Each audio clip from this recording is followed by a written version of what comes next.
요즘 꽃들이 피고 있습니다. 이 예배당에도 꽃의 향기가 가득한데 벚꽃, 개나리, 또 진달래 등이 피고 있습니다. 꽃들이 따스한 봄 햇살을 받으면서 기분 좋은 산들바람에 흔들리고 있습니다. 이런 꽃들을 바라보는 사람들을 보면 참 행복해 보입니다. 무언가 우리에게 새로운 시작을 알리는 것 같습니다. 오늘은 부활주일입니다. 예수님께서 십자가에 달려 돌아가셨다가 3일 만에 다시 살아나셨습니다. 세상 사람들은 예수님의 부활에 대해서 의문을 제기합니다. 어떻게 죽은 사람이 다시 살아날 수 있을까? 하지만 우리가 봄꽃을 보듯이 예수님의 부활을 믿으면 됩니다. 언 땅에 메마른 가지에서 물이 올라오고 꽃이 피어나는 것을 믿는다면 예수님께서 죽은 자들 가운데서 부활하신 것을 믿을 수 있습니다. 이 모든 것이 다 하나님께서 하신 일입니다. 우리가 예수님께 부활하신 것을 믿는다면 우리가 어떻게 부활 신앙으로 살아야 하는지 함께 나누기를 원합니다. 첫째, 나를 증명하기보다 말씀에 의지해야 합니다. 인간은 자아 실현을 할 때 행복을 느낀다고 생각합니다. 그래서 자신의 능력을 개발하려고 하고 노력을 해서 무엇을 얻거나 성취하려고 합니다.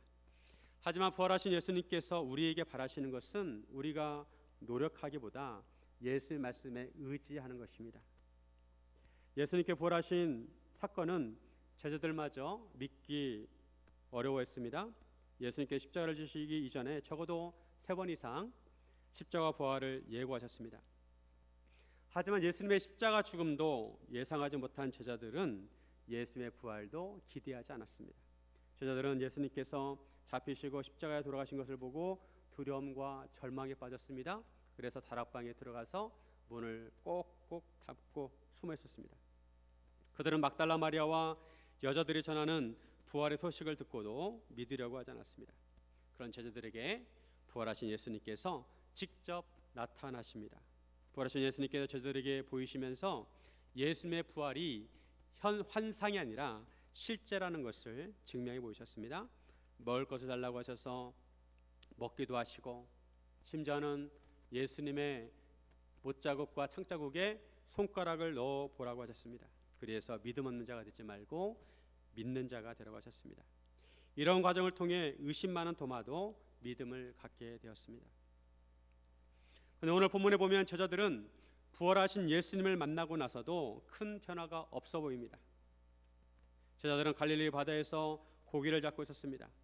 부활하신 예수님을 만난 제자들의 모습과는 무언가 잘 어울리지 않습니다. 왜냐하면 베드로와 제자들이 고기를 잡는 것은 예수님을 따르기 이전에 하던 일이기 때문입니다. 시몬 베드로와 또 디두모라는 도마, 그리고 갈릴리 가나 사람 나다나엘, 세베대의 아들들 야고보와 요한, 그리고 또 다른 제자 둘이 함께 있었습니다. 총 7명의 제자들이 있었습니다. 시몬 베드로는 나는 물고기를 잡으러 갈 거야 라고 합니다. 그러자 다른 제자들도 자기들도 함께 가겠다고 합니다. 그들은 배를 타고 고기를 잡으러 갔습니다.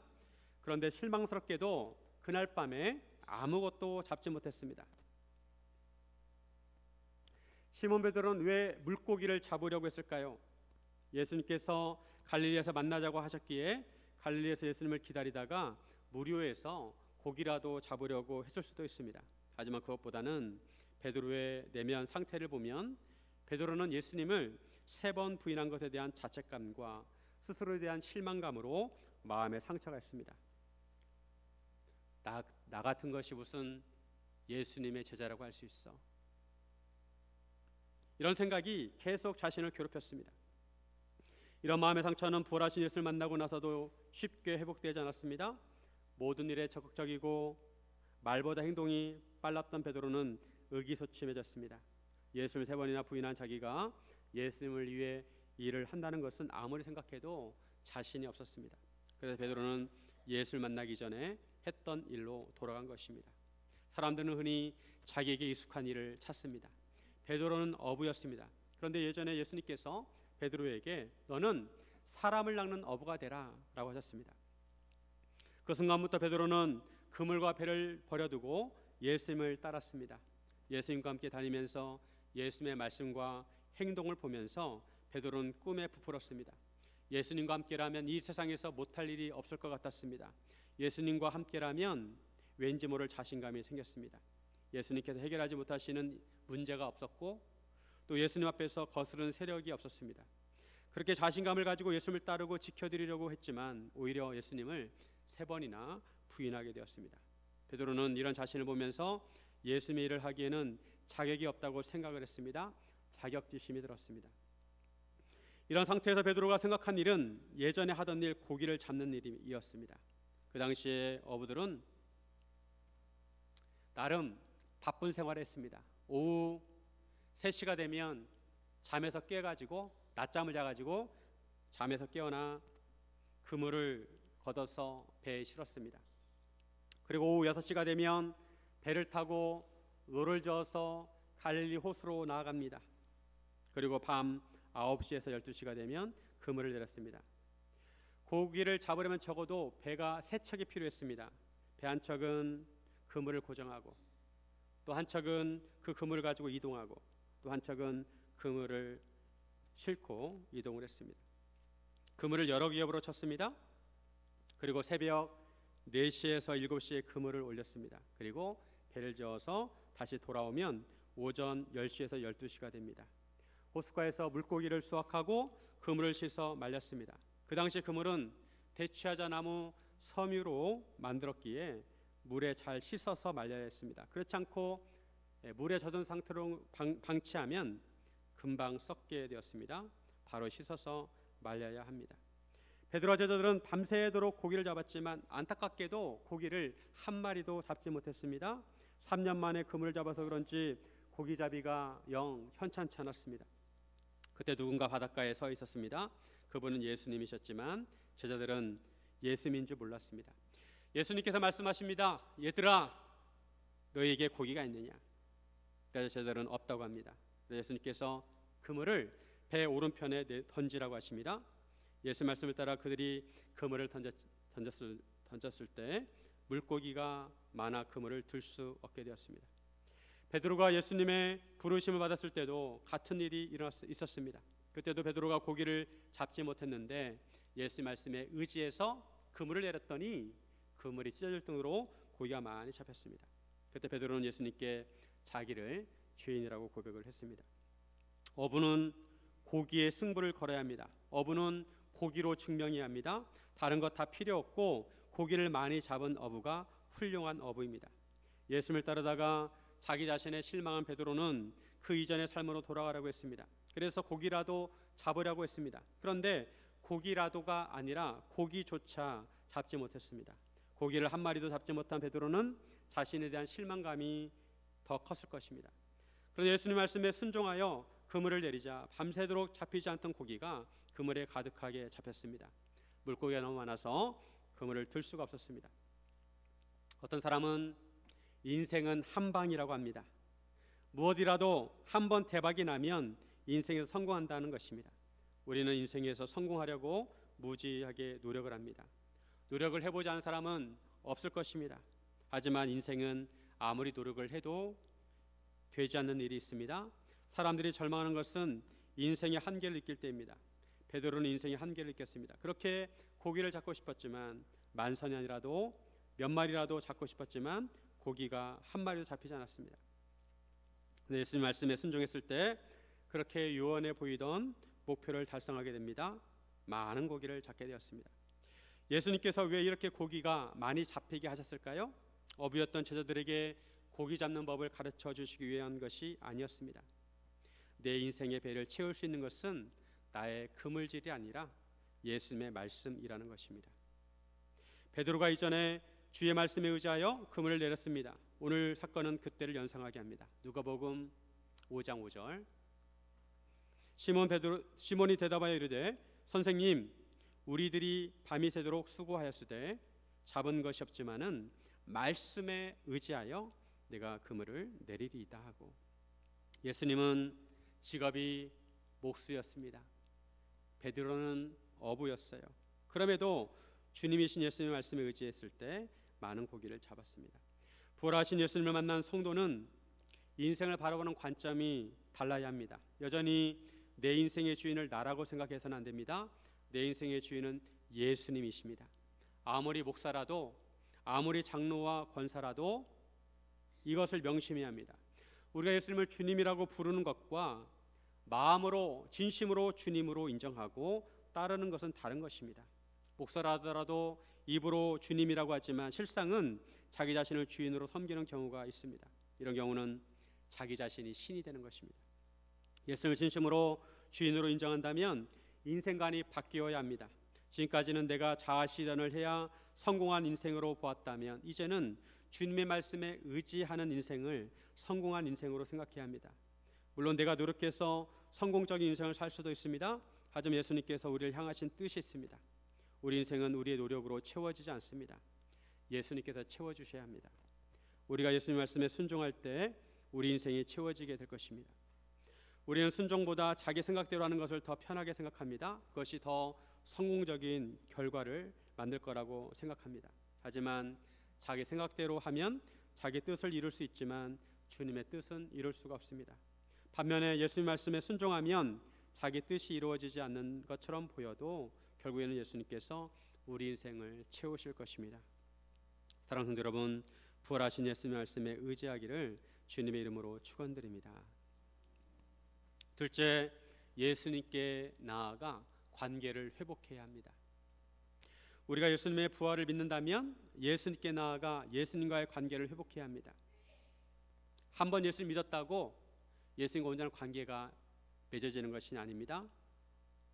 계속 틀어질 때도 있고 어떤 때는 가까워졌다가 멀어지기도 하고 우리는 계속 예수님과 관계를 회복해야 합니다. 관계가 막혀 있거나 서먹하다면 장애물을 제거하고 예수님과의 관계가 가장 가깝도록 해야 합니다. 이것이 우리 인생을 새롭게 합니다. 밤새도록 고기를 잡던 제자들은 어딘가 피곤해 보였습니다. 아니 사실은 그 전부터 힘이 없어 보였습니다.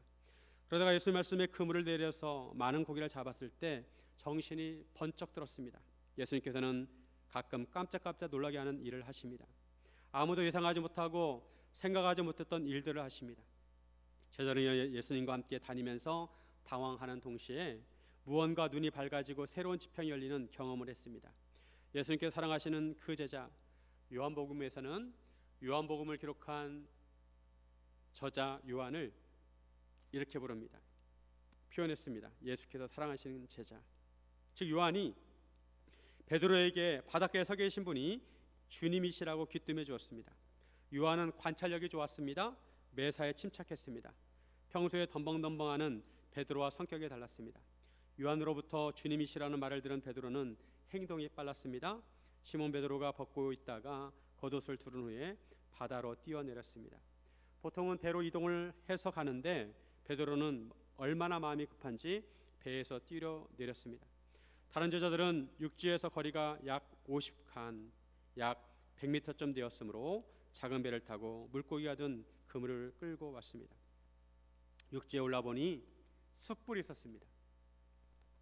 그 위에 생선이 놓였고 떡이 있었습니다. 예수님께서 제자들을 위해 준비하신 것입니다. 제자들이 잡은 것이 아닙니다. 예수님께서 그들을 위해서 직접 생선과 떡을 준비해 주셨습니다. 그런데 베드로는 숯불을 보는 순간 트라우마가 생겼습니다. 베드로는 예수님께 잡히시던 날 밤 그래도 의리를 지키려고 예수님을 따라갔습니다. 베드로는 예수님의 제자가 아닌 것처럼 하고 대장 집에 들어가서 뜰에서 불을 쬐고 있었습니다. 그런데 사람들이 베드로를 알아봅니다. 사람들은 베드로가 예수님의 제자라는 것을 확인하려고 질문했습니다. 그럴 때마다 베드로는 나는 아니라고 예수를 부인했습니다. 예수님을 3번 부인했습니다. 마지막에는 저주까지 했습니다. 예수님께서는 미리 이런 일이 있을 것을 경고하셨습니다. 그때 베드로는 예수님과 함께 죽을지언정 부인하진 않겠다고 자기 입으로 말을 했는데도 그만 예수님을 3번이나 부인하게 되었습니다. 베드로는 숯불을 보는 순간 그때가 떠올랐습니다. 베드로는 예수님 앞에 서는 것이 부끄러웠습니다. 입이 있었지만 할 말이 없었습니다. 베드로는 2가지 마음이 있었습니다. 예수님께 나아가고 싶은 마음과 예수님으로부터 숨고 싶은 마음이 동시에 있었습니다. 바닷가에 계신 분이 예수님이란 것을 알고 바다에 뛰어들어 예수님께 나아갔지만 한편으로 예수님 앞에 서는 것이 부끄러웠습니다. 다른 제자들도 마찬가지입니다. 다른 제자들도 다 베드로를 따라서 맹세했지만 예수님께 잡히실 때 다 도망을 갔습니다. 그들의 마음은 얼어 있었고 무거웠습니다. 마음이 차가웠습니다. 예수님께 숯불을 피우신 것은 한편으로 그처럼 얼어있던 그들의 마음을 녹이시기 위해서였습니다. 베드로와 제자들은 예수님 주위에 둘러섰습니다. 숯불은 빨갛게 피어 있었고 그 위에 생선과 떡이 익어가고 있었습니다. 생선이 익어가는 냄새는 밤새도록 고기를 잡느라 허기진 제자들의 식욕을 돋구었습니다. 그뿐 아니라 숯불로 인해 밤새 물에 젖은 몸과 옷이 오대서 김이 모락모락 올라왔습니다. 제자들의 몸에 온기가 돌았습니다. 예수님께서 먼저 말문을 여십니다. 지금 잡은 생선을 좀 가져오라. 이때도 시몬 베드로가 동작이 가장 빨랐습니다. 베드로가 올라가서 그물을 육지에 끌어올리니 큰 물고기가 153마리였습니다. 너무 무거웠지만 그물이 찢어지지 않았습니다. 제자들이 고기를 잡을 때는 고기들이 그물을 피해 다니다가 예수님께서 말씀하시자 고기들이 한꺼번에 그물로 모여들었습니다. 이것은 기적입니다. 그물을 물고기가 다니는 길목에 내려야 합니다. 그런데 예수님께 말씀하실 때 물고기 153마리가 한꺼번에 모여들었습니다. 우리나라 불펜 중에 모나미 펜이 유명한데 그 펜을 가만히 보면 모나미 153이라고 적혀져 있습니다.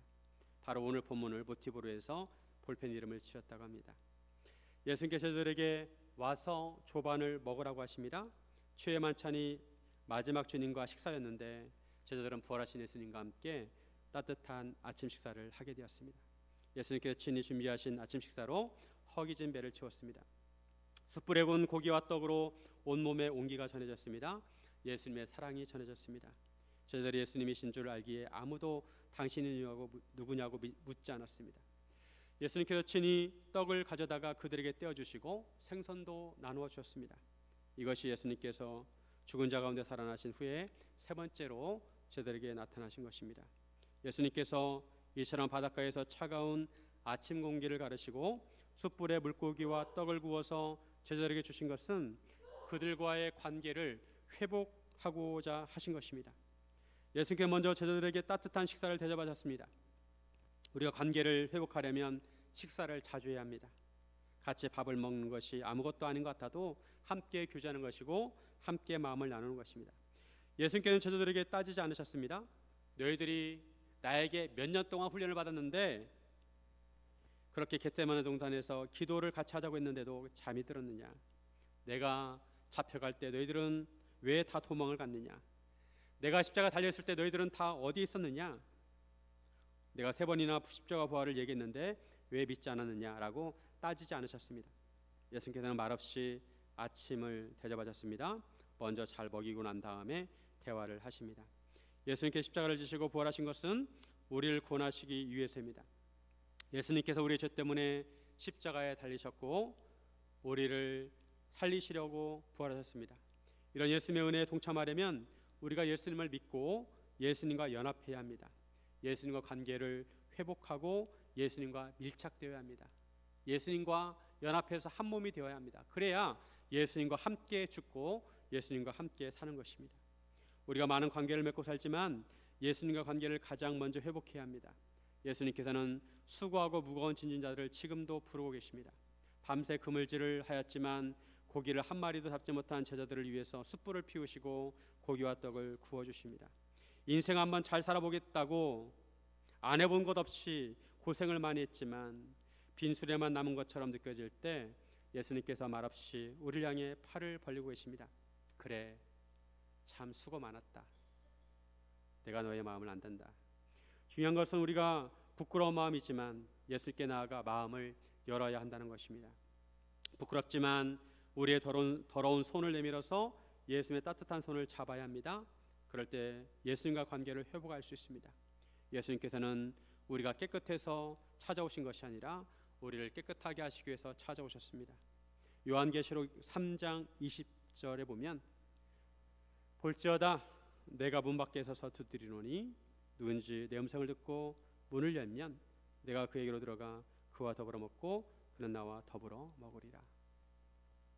우리는 다 예수님 믿기 때문에 믿으면 이미 예수님이 우리 안에 계십니다. 그런데 우리는 어려울 때는 문을 열었다가 또 살만하면 나 혼자 걸을 수 있으면 문을 또 닫습니다. 계속 열었다 닫았다 열었다 닫았다 합니다. 하지만 우리는 항상 주님께 문을 활짝 열어두어야 합니다. 우리가 깨끗해진 다음에 예수님께 나아가는 것이 아니라 있는 모습 그대로 나아가야 합니다. 예수님께서는 우리의 수레에 얼마나 채웠는지가 아니라 우리 자신을 기다리고 계십니다. 사랑하는 성도 여러분, 부활하신 예수님께 나아가 관계를 회복하시기를 주님의 이름으로 축원드립니다. 셋째, 사랑과 온전한 믿음으로 예수님을 섬겨야 합니다. 우리가 인생 살면서 무슨 일을 해야 할지 항상 생각합니다. 내가 무슨 일을 해야 의미 있고 인생을 잘 살 수 있을까 생각합니다. 이때 우리가 원하는 일보다 주님께서 원하시는 일을 해야 합니다. 그리고 주님의 일을 할 때 사랑과 온전한 믿음으로 해야 합니다. 아침 식사를 마치신 후에 예수님께 베드로와 대화를 나누십니다. 예수님께 시몬 베드로에게 물으십니다. 요한의 아들 시몬아, 내가 이 사람들보다 나를 더 사랑하느냐? 주님, 그러하나이다. 내가 주님을 사랑하는 줄 주님께서 아시나이다. 그래서 예수님께서 내 양을 먹이라고 하십니다. 예수님께서 베드로와 이런 대화를 3번 반복하십니다. 예수님께 같은 대화를 왜 3번 반복하셨을까요? 우리가 알듯이 베드로가 예수님을 3번 부인하였기에 그의 마음의 상처를 치유하시기 위해서입니다. 예수님께서는 베드로의 상처를 어루만지시고 치유하시고자 하셨습니다. 베드로가 연약해서 예수님의 제자라는 것이 발각되었을 때 당황해서 예수님을 부인한 것을 알고 계십니다. 베드로가 순간적으로 자기를 보호하려고 예수님을 저주하면서 부인한 것을 알고 계십니다. 하지만 베드로의 본래 마음은 예수님을 사랑하고 있다는 것을 아십니다. 그러기에 위험을 무릅쓰고 예수님께서 잡혀가신 대제사장의 뜰까지 들어갔습니다. 다만 베드로는 자기의 마음과 입을 지킬 힘이 없었습니다. 예수님에 대한 사랑을 온 마음과 온몸으로 지킬 능력이 없었습니다.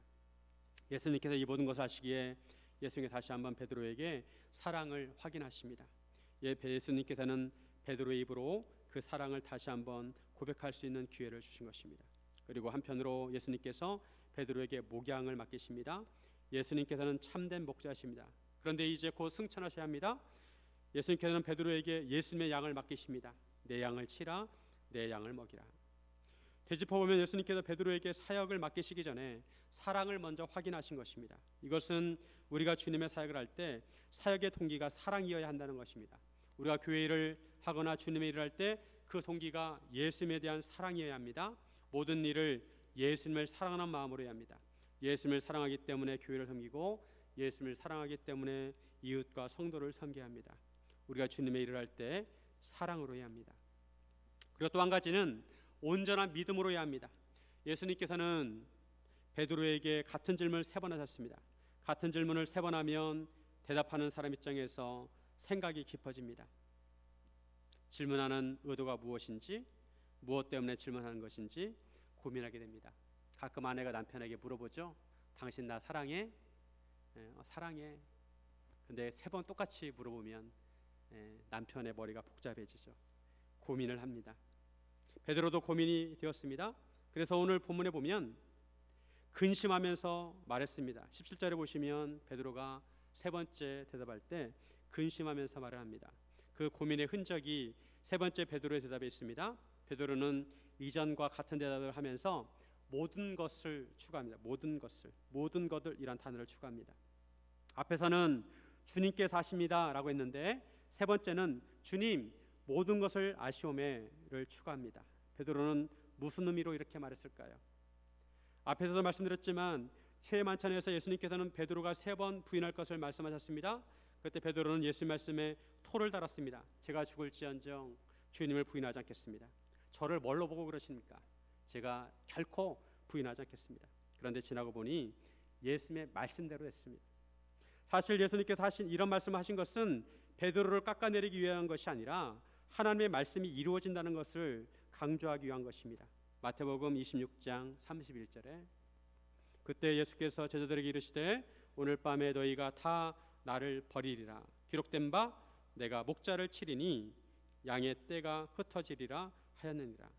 기록된 바 그 다음에 나온 구절은 스가랴 13장 7절의 말씀입니다. 그 말씀이 성취된다는 것을 강조하기 위해서 하신 말씀입니다. 하지만 베드로는 이것을 부인했습니다. 베드로처럼 예수님께서 말씀을 하실 때 인간적으로 생각해서 자기 생각과 맞지 않으면 토를 달았습니다. 예수님께서 처음으로 십자가 부활에 대해서 말씀하셨을 때도 베드로는 거칠게 반대하는 소리를 했습니다. 주님, 절대로 안 됩니다. 절대로 그런 일이 일어나지 않을 것입니다. 베드로는 예수님을 사랑하고 따랐지만 예수 말씀에 온전히 동의하지 않았습니다. 자기 생각에 맞지 않으면 토를 달았습니다. 그런데 지나고 보니 모든 것이 다 예수님의 말씀대로 이루어졌습니다. 그래서 베드로는 예수님께서 모든 것을 아신다는 것을 인정한 것입니다. 베드로가 세 번째 대답할 때 주님 모든 것을 아시오매라고 덧붙인 것은 자신의 교만을 내려놓는 고백이었습니다. 주님, 저는 무지합니다. 아무것도 모릅니다. 하지만 주님께서 모든 것을 아십니다. 나의 인생도 이 세상도 하나님의 사역도 예수님, 주님이 모든 것을 아십니다. 라고 예수님을 인정하는 고백이고 예수님에 대한 믿음의 고백이었습니다. 예수님과 예수님의 말씀을 온전히 믿겠다는 것입니다. 이것이 예수님의 사명을 감당하는 사도로서의 마지막 관문이었습니다. 이제 베드로는 사도가 되어서 예수님의 손과 발이 되어서 사역을 해야 합니다. 우리 예수님을 믿는다고 하면서 베드로처럼 내 생각대로 살 때가 많습니다. 말씀이 내 생각에 맞으면 은혜 받았다고 하고 내 생각과 다르면 말씀을 무시하고 그냥 내 생각대로 밀어붙입니다. 하지만 우리가 주님의 일을 할 때 말씀이 내 생각과 다르더라도 주님의 말씀을 믿고 말씀대로 해야 한다는 것입니다. 이것이 온전한 믿음이고 진정으로 예수님을 믿는 것입니다. 아브라함이 아들 이삭을 바칠 때도 온전한 믿음으로 바쳤습니다. 인간적으로 생각하면 도저히 있을 수 없는 일이지만 하나님을 온전히 믿기에 아들을 바친 것입니다. 예수님께서 베드로에게 그런 믿음을 확인하신 것입니다. 주님께서 모든 것을 아시오니 주님 말씀대로 하겠습니다. 주님의 말씀을 온전히 믿겠습니다. 오늘 본문 이후에 보면 예수님께 베드로가 순교할 것을 암시하는 말씀을 하십니다. 예수님의 제자들 대부분은 예수님의 복음을 전하다가 순교를 했습니다. 그들의 목숨을 바쳤습니다. 사람이 목숨을 바쳐 어떤 일을 한다는 것은 결코 쉬운 일이 아닙니다. 확신이 있어야 할 수 있습니다. 그들이 예수님에 대한 온전한 믿음이 있었기에 목숨을 바쳤습니다. 주님께서 주신 사명에 목숨을 걸었습니다. 우리가 주님의 사명을 감당하려면 두 가지가 필요합니다. 하나는 사랑이고 또 하나는 온전한 믿음입니다. 베드로도 예수님을 믿었습니다. 그런데 온전함이 빠져 있었습니다. 예수를 믿으려면 온전히 믿어야 합니다. 모든 것을 맡길 수 있는 믿음이 있어야 합니다. 온전한 믿음이 있으면 내가 모른다 하더라도 주님을 믿고 따르게 됩니다. 그리고 우리 주변이 완벽하지 않다 하더라도 온전한 믿음이 있으면 하나님께 감사를 드리게 되어 있습니다. 예수님께서는 유월절에 제자들과 최후의 만찬을 하셨습니다.